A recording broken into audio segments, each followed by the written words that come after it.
জেনে রেখো, যে আমার সপক্ষে নয় সে কিন্তু আমার বিপক্ষেই, যে আমার সঙ্গে সঞ্চয় করে না সে তো কেবল অপচয়ই করে। লোক রচিত মঙ্গল সমাচার। স্বয়ং ঈশ্বরের শক্তিতেই শয়তানের শক্তি নাশ। একদিন যিশু এমন এক অপদূতকে তাড়াচ্ছিলেন যে নিজেই ছিল বোবা।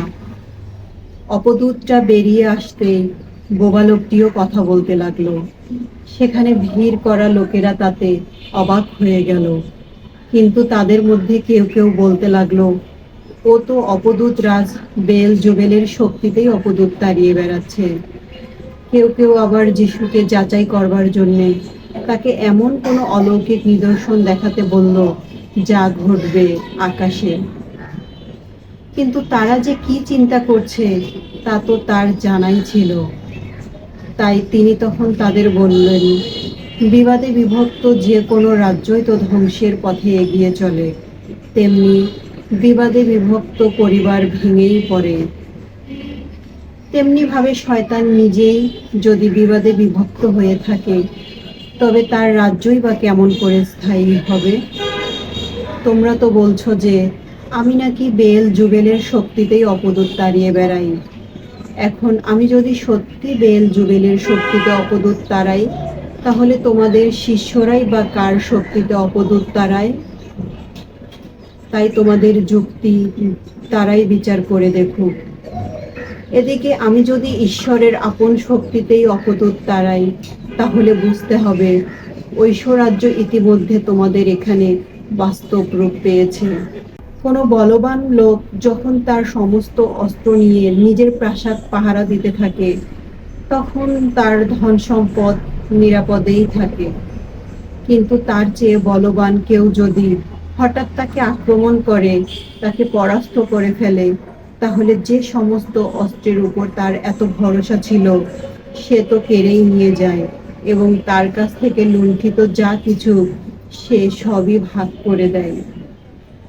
জেনে রেখো, যে আমার পক্ষে নয় সে কিন্তু আমার বিপক্ষেই। যে আমার সঙ্গে সঞ্চয় করে না সে তো কেবল অপচয়ই করে। এ হলো প্রভুর বাণী। প্রভুর জয় হোক। আমরা এই মুহূর্তে লুক লিখিত মঙ্গল সমাচারের 11 অধ্যায় 14 থেকে 23 পদ শ্রবণ করলাম। এই পদের উপরে আমি দুই একটি কথা সহভাগিতা করতে চাই। আলোর পক্ষে দাঁড়ানোর আহ্বান। প্রিয় ভাই ও বোনেরা, আজকের এই সুসমাচারে ঘটনাটি আমাদের সামনে একটি দৃশ্য তুলে ধরে। একজন মানুষ যে কথা বলতে পারত না, এক বন্দি জীবন, যিশু তাকে মুক্ত করলেন আর তার মুখ খুলে গেল। এই অলৌকিক কাজটি শুধু একজন মানুষের পরিবর্তন নয়, এটি ঈশ্বরের রাজ্যের আগমনের চিহ্ন। আমাদের জীবনও অনেক সময় এমন নীরবতা আসে।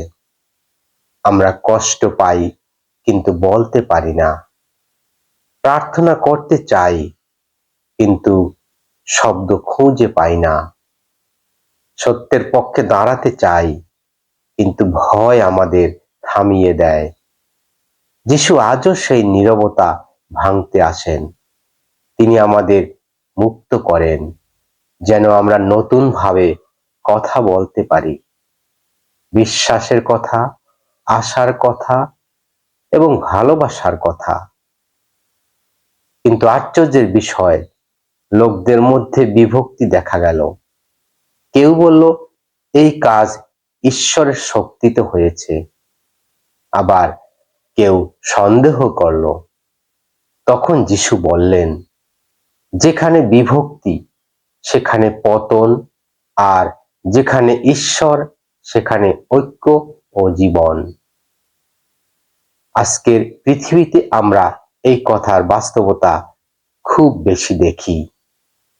পরিবারে বিভক্তি, সমাজে বিভক্তি, মানুষের হৃদয়ে বিভক্তি। আমরা বাইরে শান্তি খুঁজি কিন্তু ভিতরে সংগ্রাম করি।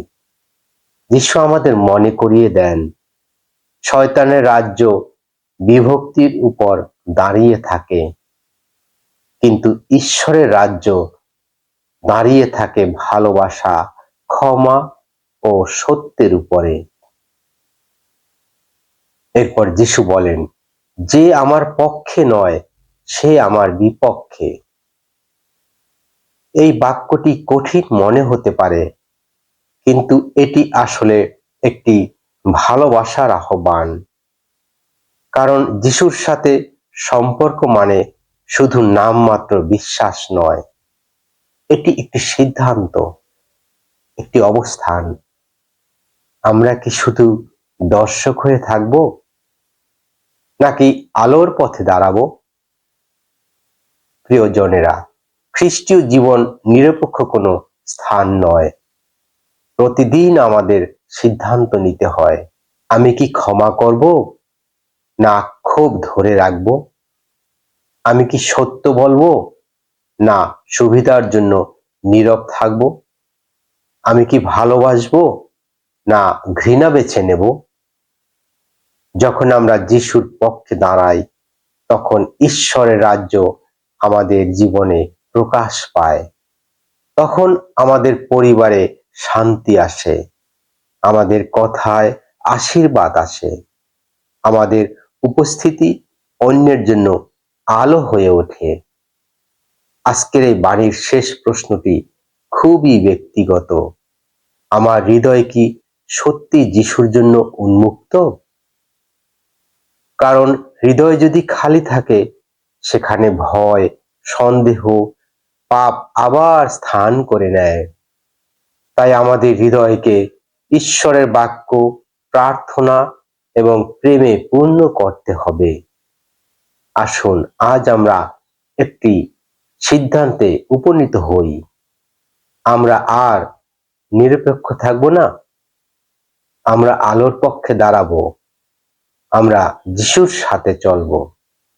তাহলে আমাদের নীরব জীবন প্রশংসায় ভরে উঠবে, আমাদের ভঙ্গুর হৃদয় শক্তি পাবে, আর আমাদের জীবন হবে ঈশ্বরের রাজ্যের জীবন্ত সাক্ষ্য। প্রভুর জয় হোক, তিনি আমাদের আশীর্বাদ করুন। আমেন।